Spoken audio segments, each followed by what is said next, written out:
Hey guys, thank you for purchasing the gravity-fed water bar system. The first thing I'm going to do is do an unboxing for you to show you guys what's inside. And inside here is a package for the hardware. There is a 5-foot stainless steel hose, double 3/4 female hose thread, and of course the water bar. So what's great about this water bar, I want to make sure you guys realize, is this is Schedule 40. This is meant to be under pressure. What does that mean? It means that it is food safe rated. Okay, so it's very important. You never want to use PVC that is drain waste vents. Okay, because that is not food safe. NSF-PW right there. Okay, that verifies that this is a food safe PVC, and also the couplers and the bushings, same thing, all NSF-PW. All right, so the one thing I want to make sure you guys realize is you do not need Teflon tape on the nipples. It is tapered. Also, we have pre-drilled the holes in the PVC and tapped it. So the threads are there. The female threads are there so that you should not have any problems with threading in the nipples. Make sure there's nothing on the threads, okay? And it's real simple. You're just going to stick it in, and don't push it right away, just twist it. You don't want it to cross thread. It should go in perfect just like that. And you should be able to do this by hand. You do not need a special tool. Now, the one thing that I like to do, it's not necessary, but you'll notice that we have the laser printing on the bar, what we would call on the underside. And to make it the underside, as we screw in the nipples, I want to keep the bill, which is this part of the nipple, down at the bottom. All right? And that way I know that the print, you don't see it. If we had it like this, again, the chickens don't care, it just won't look as good. So we're going to continue on. The other thing is, don't over tighten the nipples. You can overturn and you're going to snap them. I can kind of tell by feel when it's too tight. And that means it's almost going to be seated all the way. I have noticed if you seat it all the way, you do run a high risk of snapping them. We're inside one of our Carolina coops. Your coop might be very different. Just do the basic stuff. Your situation might be a little bit different than what you're going to see in this video, but the idea is the same. Okay, so we got our 4 nipples in. Make sure all the bills are down and everything looks good. Now, what we got to establish right now is what side do I want the hose to come in on and which side do I want to plug, okay? So in this particular situation, we're going to install the water bar right here on this chicken coop. I'm going to use this rain barrel as an example. What I would do is, if I know my water source is over there and it's closer to this end, I'm going to have the water come in on this side.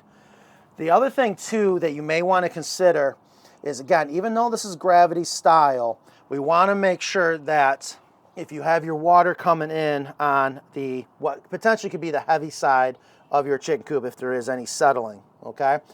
What can happen is, if we have it pitched the wrong way or the coop starts to settle a certain way, you potentially could cause an air trap. It's highly unlikely, but one of the things about a gravity style water bar you want to make sure is that you not only check on to make sure you got water, but you want to make sure if there is any air that can get introduced accidentally, if there is air that's trapping in it, and as the chickens push on the nipple, and gravity can actually start to create a vacuum. So we just want to definitely prevent that. All right.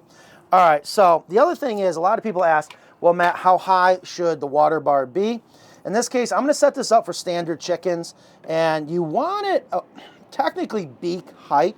Most people do it about chest height, but I would say right in between chest height and beak height would be good. So I'm going to be right about there. We're going to put the water bar like this. I'm going to have the water come in on this side, so that means I'm going to put the plug on this end. So you got 2 sides of the brass fitting. You have the 1/2-inch iron pipe, and you have the 3/4-inch hose thread, okay? They're both male, and what we want to do is Teflon tape the 1/2-inch iron pipe male side. Now, it's critical as you do it, you don't want your Teflon tape to backlash. And I don't know, 4 or 5 times around will be more than good enough. So again, we established that our water is going to come in on this side, so I'm going to have the brass adapter go on to what I'm going to call the right side of the water bar in this particular situation. It can go on the other end, all right? Both ends have the same female 1/2-inch iron pipe thread. Okay, don't cross thread it. Crescent wrench is best. And we're just going to get it nice and snug. You don't have to kill it.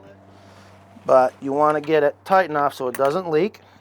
It really shouldn't bottom out. You don't have to bottom it out. That's pretty snug right there, and we still have about a 1/16 gap left. So now we got our brass adapter on where the hose is going to connect to. We need to plug the other end of the water bar.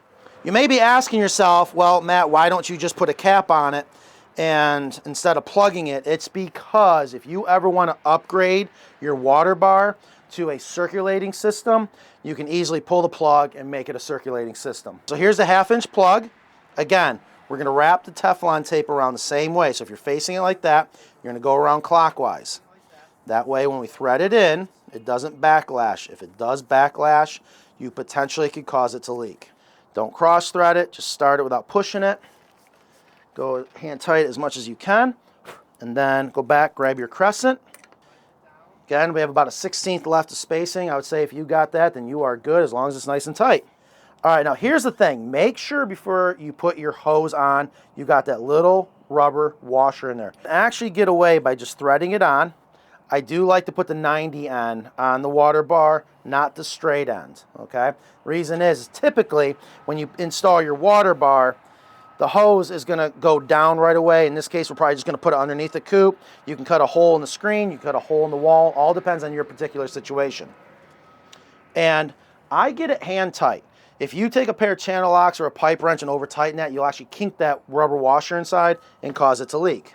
Okay, so again, we're going to install the water bar about 12 inches up off the ground. And in this particular situation, I'm going to just catch the 2 vertical studs that's in this particular chicken coop.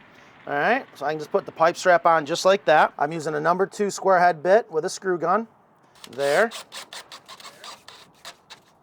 Again, I like to pitch the water bars up a little bit. You can eye it. You can go like that. Again, gravity should do its job. But what you want to do, that I like to do, is take a torpedo level. So I know for a fact I'm pitched up a little bit. In this case, the bubble's up on the high side. So right about there, I'm very happy with it. I'm going to take the other pipe strap. I'm going to put it right there. Screw the top part of the strap in. All right. And actually, I'm very happy with that. So what I'm going to do now is start getting the water bar leveled off, meaning not level this way, because again, we want it pitched up a little bit. Leveled off so the bills are level, the bills of the nipples. And the reason I want to do that is once I drive these screws down tight on the pipe strap, it tends to tighten up the water bar. You can turn it, but you don't want to twist that if you don't have to. So again, every situation is going to be a little bit different. Again, we're out in the run of one of our Carolina coops. I can very easily just run this hose up underneath the coop like that and connect it to a hose bib that's on the other side of the rain barrel. The other popular way to connect your gravity style water bar is to actually hook it up to a main water line. But I cannot emphasize enough, do not hook this directly to a garden hose without a pressure regulator or to reduce the pressure coming off your home.